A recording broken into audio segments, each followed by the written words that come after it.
Hello friends, welcome to my channel miracle of God. जय श्री राम, जय नीम करोरी महाराज जी। आज मैं आपको बताने जा रही हूँ कैची धाम में मिलने वाली एक प्रसिद्ध किताब जो आप खरीदते हैं तो आपको एक ऐसी शक्ति मिलती है उसको पढ़कर कि आपका जीवन ही बदल जाएगा।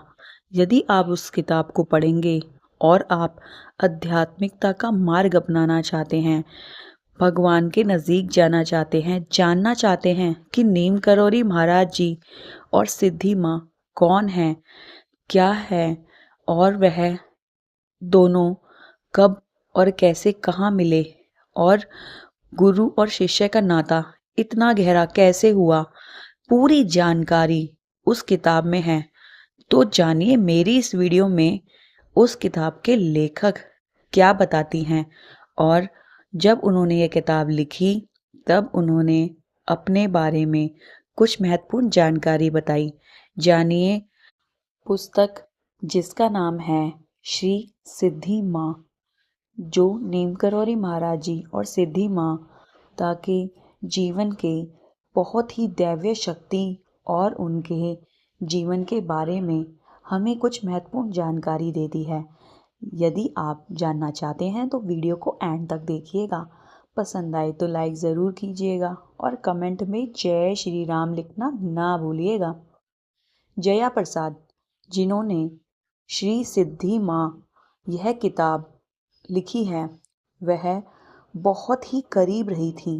वह कहती हैं लगभग 37 साल वह सिद्धि माँ के साथ रहीं और उन्होंने सिद्धि माँ के साथ यह 37 साल में जो उन्होंने पाया वह उनकी सोच से परे था। उन्होंने दैविक शक्ति क्या होती है, गुरु क्या होते हैं और शिष्य क्या होते हैं, यह सब जाना। उन्हें एक ऐसी शक्ति मिली सिद्धि माँ के साथ रहकर और नीम करोरी महाराज जी के बारे में वह जितना जान सकी। उन्हें यह भी आश्चर्य होता है कि वह अपने जीवन काल में अभी तक नीम करोरी महाराज जी से 10 से 12 बार, लगभग इतनी बार ही मिली होंगी, परंतु वह जब भी मिली वह उनकी भक्त हो गई। वह बताती हैं कि जब वह अपनी माँ के साथ, अपनी माता के साथ कैंची धाम जाती थी तो बाबा जी कंबल ओढ़े तख्त पर बाहर बैठे हुआ करते थे और आसपास के गांव की औरतें वहां आती थीं, घूंघट रखकर सर पर, बड़े मान के साथ महाराज जी के पास बैठती थीं और भजन कीर्तन करते थे, राम नाम का जाप करते थे। बाबा चारों ओर भक्तों से घिरे होते थे और बाबा वहाँ के पहाड़ी छोटे छोटे प्यारे प्यारे बच्चों को मिठाइयाँ और फल दिया करते थे। बच्चे इसी प्रतीक्षा में बैठा करते थे कि बाबा उन्हें फल और मिठाई देंगे। बहुत ही सुंदर वातावरण कैंची धाम में हमेशा। जब शिप्रा नदी को पार करके जब वह जाते थे कैंची धाम आश्रम में, प्रांगण में बैठे महाराज जी और उनके भक्त, वहाँ पर कीर्तन हुआ करता था, हरे रामा हरे कृष्ण हरे रामा हरे कृष्ण। यह ध्वनि चारों ओर सुनाई देती थी। मंदिर की घंटियाँ इतनी मधुर होती हैं कि वहाँ का वातावरण ही इतना शांत और पवित्र होता था। वहाँ पर कीर्तन हुआ करते थे। बाबा के विदेशी भक्त और महिलाएं जो दूर दूर से आती थीं, बड़े बड़े साहूकार और बाबा के भक्त बाबा के आगे नमस्तक होके बैठा करते थे। बाबा जी अपने भक्तों को आशीर्वाद देते थे और उनको उनका जीवन सफल बनाने के लिए बहुत ही अच्छी शिक्षा भी दिया करते थे। एक दिन जब वह महाराज जी से मिलने के लिए अपनी माँ के साथ गई, वह बताती हैं वह बहुत छोटी थी। जब वह महाराज जी के पास गई तो किसी ने बोला कि नीम करोरी महाराज जी तो अपने कक्ष में चले गए हैं, वहाँ पर उनका प्रसाद भी चला गया है, अब आप उनसे नहीं मिल सकते।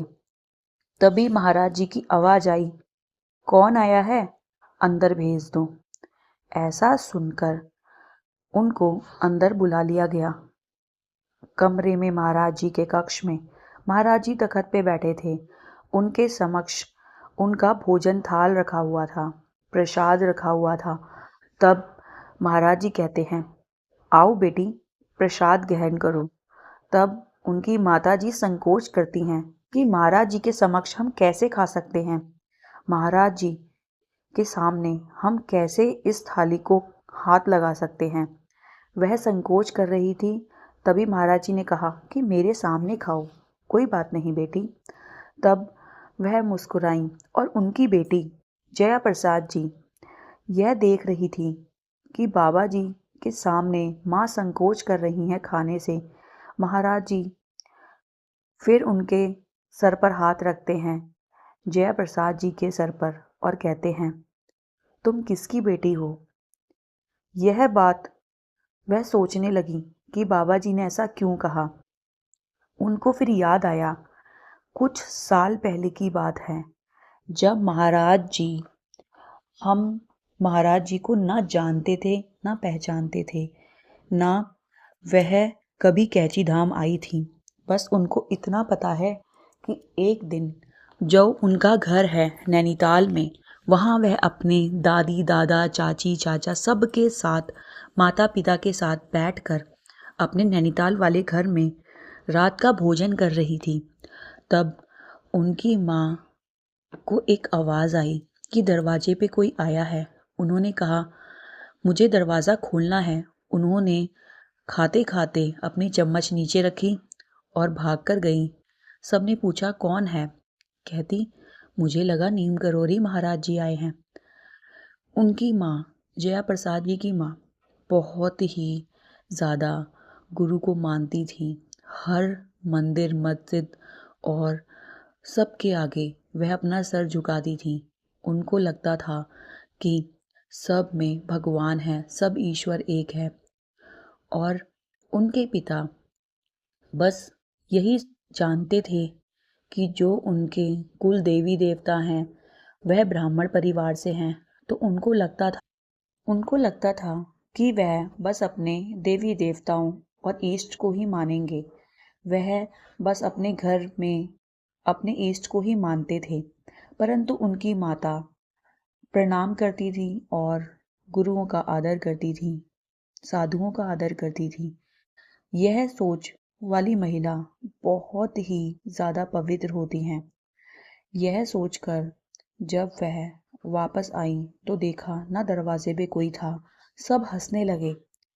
फिर वह उदास हो गई। अगले ही दिन उनके पास फोन आया कि नीम करोरी महाराज जी आपके घर आ रहे हैं। अब पिताजी बोले कि मैं उनको नमस्तक नहीं करूँगा, मैं उनको नमन नहीं कर सकता, प्रणाम नहीं कर सकता, क्योंकि मैं साधुओं को प्रणाम नहीं करता। मेरा सर सिर्फ भगवान के आगे झुकता है।